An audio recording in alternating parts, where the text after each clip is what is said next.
Let it be known that by continuing further, you admit that you have gone through our last episode. If you haven't, and should you choose to continue, you're most welcome. Unlike Abhimanyu from Mahabharata, you can go back and forth between our episodes for content split in parts. With this, I would like to ease you into another episode of 1 Minute 1 Section with AK, brought to you by Edge of Law. For most rules we know, we have exceptions. Even in the prehistoric era, though murder was condemned, it had exception like mercy killing, to put people out of their misery.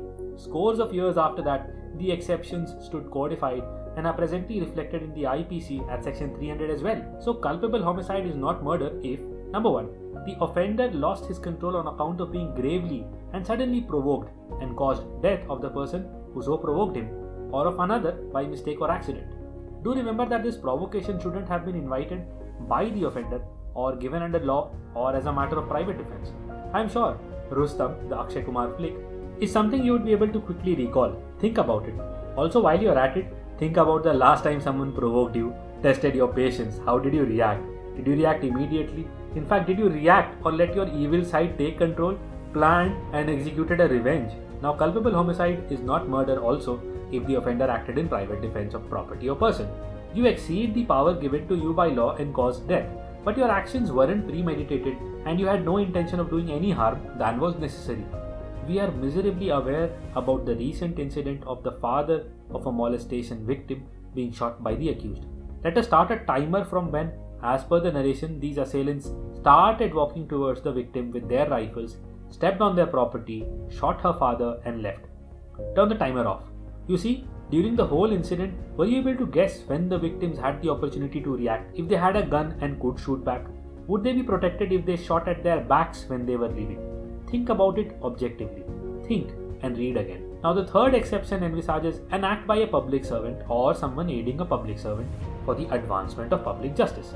This act is in excess of the powers given to him by law, but in good faith and believed to be lawful and necessary for the due discharge of duty as a public servant. Also, there must be no ill will towards the person whose death is caused.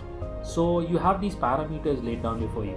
Try and evaluate the 2019 Hyderabad encounter and the 2020 Kanpur police raid at a history sheeter's house. Where would this defense apply? Now, the fourth exception excludes incidents in a sudden fight in the heat of passion from the circle of murder.